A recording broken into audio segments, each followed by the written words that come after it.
Halo, Assalamualaikum warahmatullahi wabarakatuh. Apa kabarnya semua? Kembali bersama saya di Umu Azam Daily Vlog. Kali ini saya mau membuat kue sus atau cooks pastry. Resep ini adalah resep Mbak Rike yang saya recook. Kue sus ini kokoh, tahan lama, tidak mudah melempem walaupun sudah seharian. Dengan resep custard cheese filling yang super tasty, pasti kamu akan ketagihan. Ikuti videonya sampai habis, jangan di skip ya.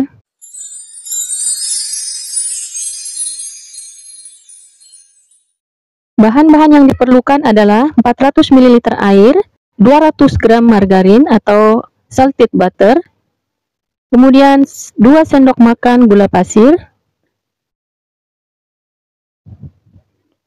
lalu setengah sendok teh garam. Kita aduk sampai mendidih. Setelah mendidih kita matikan apinya, kemudian kita masukkan terigu 250 gram.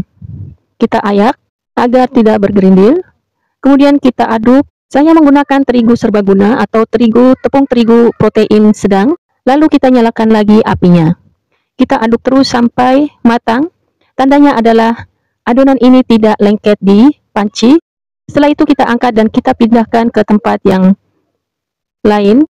Kemudian kita dinginkan. Sementara itu kita siapkan untuk custard cheese fillingnya, yaitu kita masukkan 500 ml susu cair,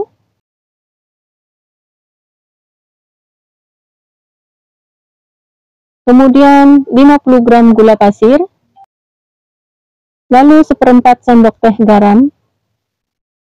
Kita masak dengan api kecil sampai agak mendidih, tandanya tepi-tepinya sudah berbuih. Kemudian kita masukkan keju cheddarnya yang sudah kita parut. Kita aduk rata sampai keju ini meleleh. Setelah kejunya mencair, kemudian kita masukkan 60 gram tepung maizena. Mestinya tepung ini saya larutkan, cuman tadi saya lupa. Jadi saya perlu mengaduknya secara cepat agar tidak bergerindil. Kemudian saya masukkan 100 gram white cooking chocolate atau coklat putih yang sudah saya iris kecil-kecil. Saya aduk sampai semua coklatnya meleleh. Setelah itu kita matikan apinya dan kita masukkan 2 butir telur dan kita aduk cepat. Kita aduk cepat sampai merata. Kemudian kita nyalakan kembali apinya. Kita masak dengan api kecil sebentar saja. Setelah itu kita masukkan 2 sendok makan margarin atau butter. Kita aduk lagi sampai rata. Kemudian kita matikan apinya. Lalu adonan filling ini akan saya tutup dengan plastik wrapping agar tidak berkulit. Akan saya tutup sampai ke permukaan custard filling ini, jadi nempel di permukaan. Tujuannya adalah agar tidak berkulit nantinya, atau apabila tidak ditutup kita bisa aduk-aduk terus sampai custard cheese ini dingin. Lalu saya siapkan 6 butir telur dengan ukuran besar. Kemudian akan saya kocok lepas.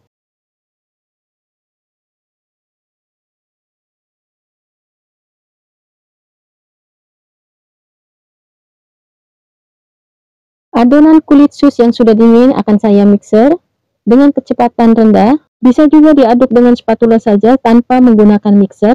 Kemudian akan saya masukkan telur yang sudah dikocok lepas ini satu persatu atau sedikit demi sedikit. Saya kocok terus dengan speed rendah sampai merata.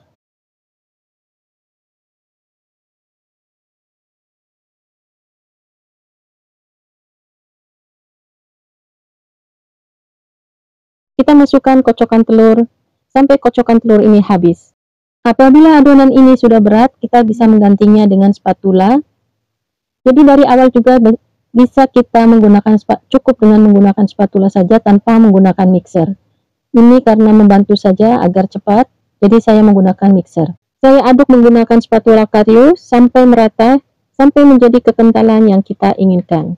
Jadi telur yang 6 ini dengan ukuran besar cukup sesuai dengan resep yang ada ya ibu-ibu. Apabila telurnya kecil, kita bisa ditambahin dengan 1 atau 2 telur lagi. Jadi total telur adalah 8 biji.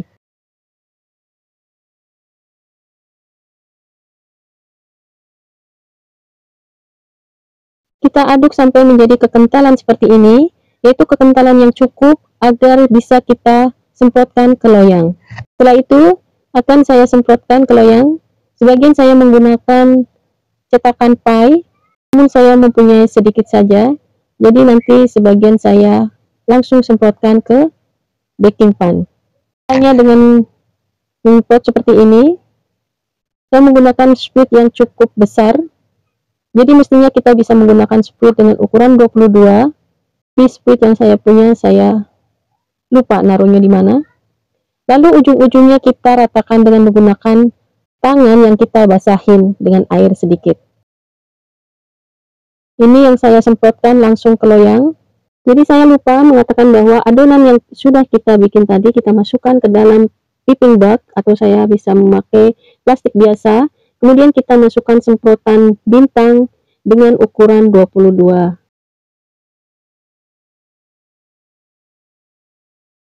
Sedangkan sprit yang saya pakai ini agak kebesaran, tinggal kita menyusulkan saja.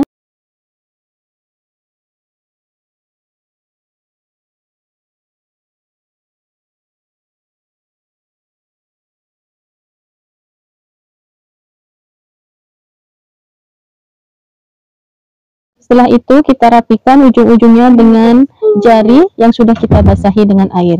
Kulit sus ini akan saya oven dengan suhu 180 derajat sampai kulit sus matang atau selama 45 menit. Tanda kulit sus matang adalah tepi-tepinya sudah tidak berbuih lagi. Setelah itu bisa kita turunkan suhunya 140 derajat, kemudian kita panggang lagi selama 10 menit agar mematangkan.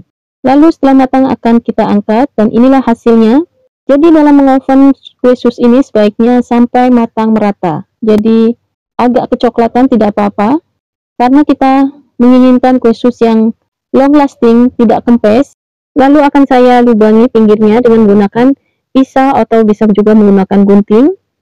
Kemudian akan kita isi dengan fla tadi, fla custard cheese filling. Kita isi. Jadi ini sus ini di dalamnya kopong. Kokohnya akan bertahan sampai seharian, bahkan sampai 2 hari. Jadi kulit sus yang tidak akan kita sajikan sebaiknya jangan diisi dulu, bisa kita simpan dalam tempat yang rapat, sedangkan flanya bisa kita simpan di refrigerator. Inilah hasilnya, kue sus yang renyah di luar namun pada saat digigit empuk, dan isiannya yaitu perpaduan coklat dan keju yang super tasty yang pasti anak-anak akan suka. Beginilah cara menyimpannya di wadah yang tertutup tanpa perlu dimasukkan ke dalam kulkas. Sedangkan untuk isiannya bisa kita masukkan ke dalam kulkas terlebih dahulu, dan esok hari apabila akan kita hidangkan kembali, bisa kita isi pada saat itu dengan isian yang sudah kita keluarkan dari kulkas. Terima kasih sudah bersama saya hari ini. Mohon maaf apabila ada salah dan kekurangan. Terima kasih. Wassalamualaikum warahmatullahi wabarakatuh.